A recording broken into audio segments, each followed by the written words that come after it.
What's up, everybody? Hope you're having a great day. Welcome back to another episode of the Bourbon Report. I'm Jordan. I'm Brian. And we're bringing you some more bourbon news, some of the headlines that Brian and I have found over the last week in the bourbon industry. In this video, we're going to talk about the Pappy Van Winkle, or the Van Winkle store pick that sold for more than $100,000, a whiskey brand that was started by the Van Winkle family that's been revived. We've got Woodford nearing Hazmat in 2025, a new Green River experience opening up in Louisville, and then a few other releases. So stick around with us as we talk about some of these headlines in the bourbon industry. We're going to start with that bottle of Van Winkle that sold for more than $100,000 at auction. Crazy. Yeah, so this was a 2003 Benny's Beverage Depot pick.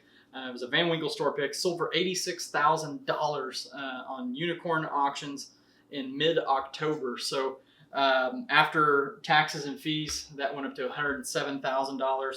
Kind of a number that kind of really blows your mind, but that is the highest sale for Unicorn Auctions. Download their app or go on their website if you don't know what I'm talking about. It's kind of cool to go on there and look. So a little bit what made this product so highly sought after. Well, it was an 18-year distilled in 1985, which means that it was distilled by the Stitzel Weller distillery, which obviously that shut down in like the early 1990s. And it was 121.6 proof, which is the second highest Van Winkle product ever made. The original price, $119.99, which today, by today's standards, you know, you could live with that, right?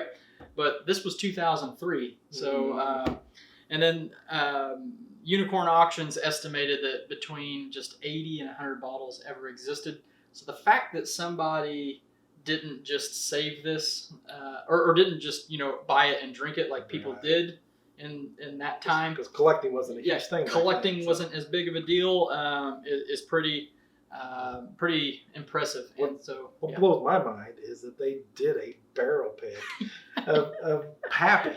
That's crazy. Right. Could you imagine them doing that now? I mean, the bottles they'd sell for, they'd probably all be selling for. Yeah, they'd be selling for thousands. It'd be insane. Yeah, it'd be crazy.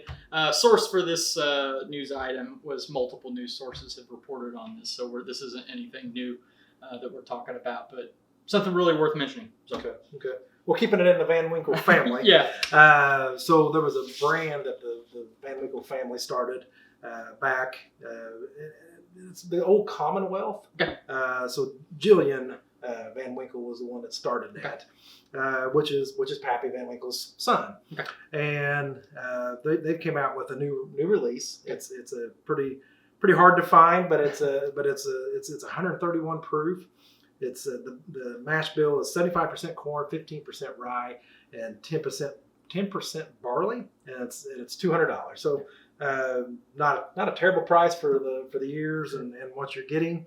And then, like I said, that brand actually started in the 70s.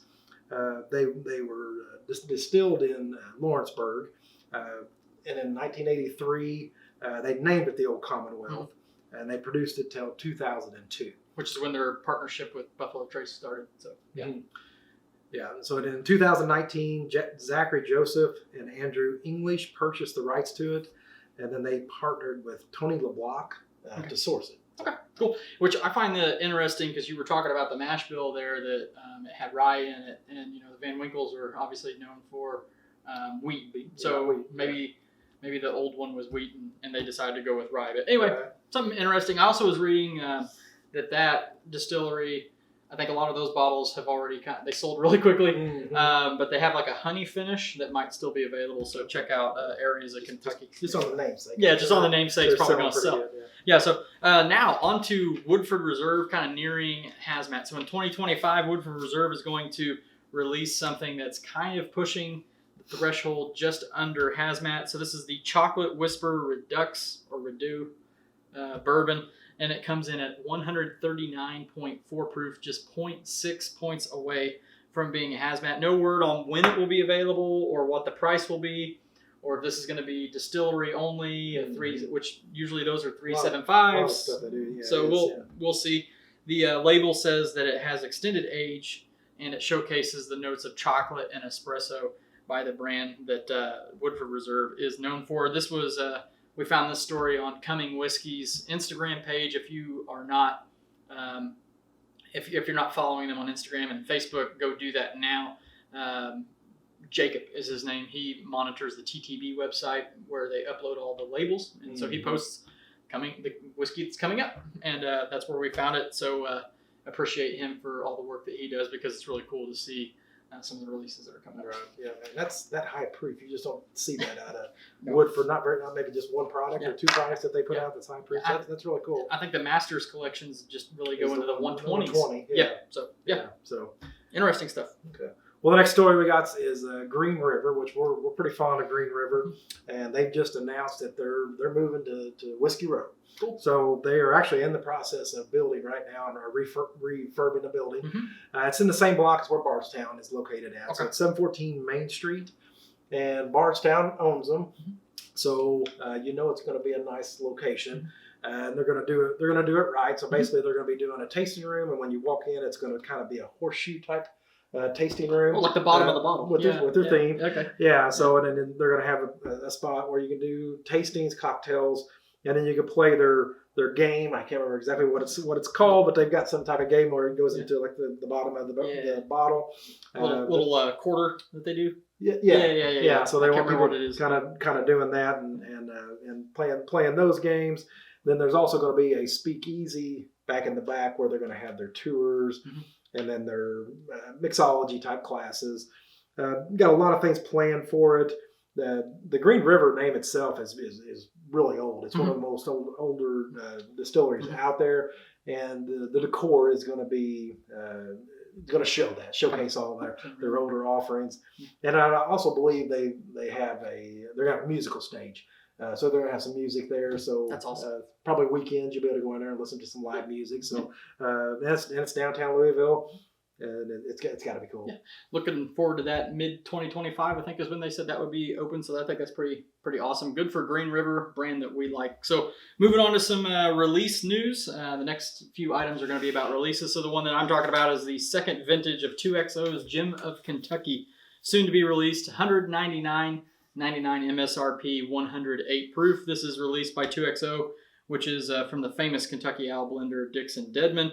So for this, he selected 80 single barrels with a 35% rye bourbon mash bill. Some barrels he's described as sweeter with notes of chocolate, cinnamon, and toasted marshmallows. Other more savory with dark red fruit, nutmeg, and black pepper.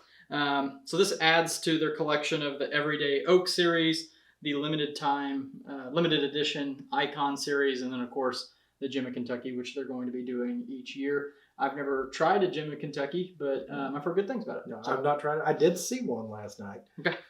So it's out there. Oh, this one? I saw that one. Okay, yeah. cool. Yeah, so, where at?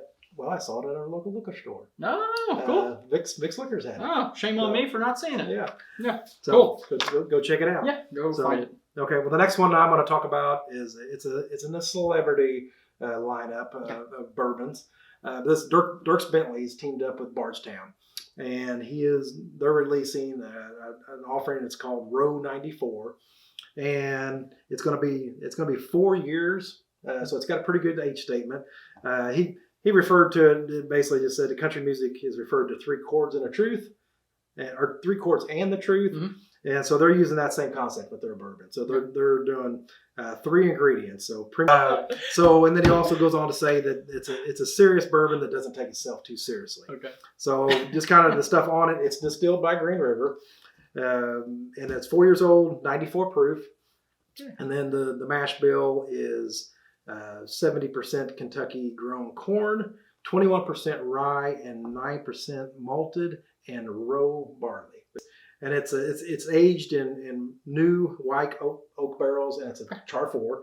Okay. And then the palate basically says it's got notes of vanilla, toffee, subtle green apple, and then it finishes with honey and tobacco.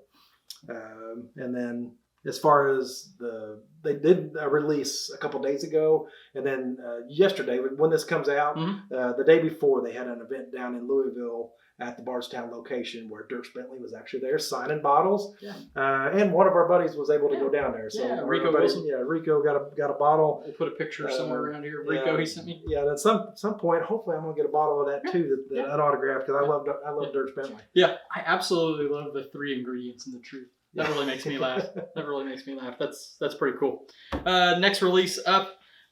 Former Rutgers University football player Eric Legrand with Legrand Spirits announced that the brand's second release, so the Eric Legrand Single Barrel, going to be hitting the shelves at 51 or 52 ABV. That signifies his number while playing for the Rutgers. Legrand, if you remember, was paralyzed during a kickoff during a 2010 game. $5.20, another signifier of his number.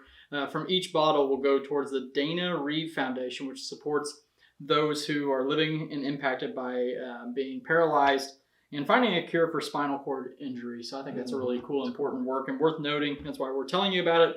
Once again, this whiskey was produced by Green River with an MSRP of $60. That's going to be available online and at select Central Jersey liquor stores. They're really busy at Green River. Right. They do a lot. They're cranking it all out. Yeah. So good stuff. Yeah, cool. All right, so that's going to do it. That's the things that we found interesting in the world of whiskey over the last week. Let us know what you've heard, and obviously this isn't it. It's a pretty busy industry. So, all right, well, tune in next Thursday when we share the next set of headlines and discuss those items as well. We really appreciate you watching this, and we're going to end this episode the same way that we always do, and that is when you're with your family and your friends, always share your whiskey.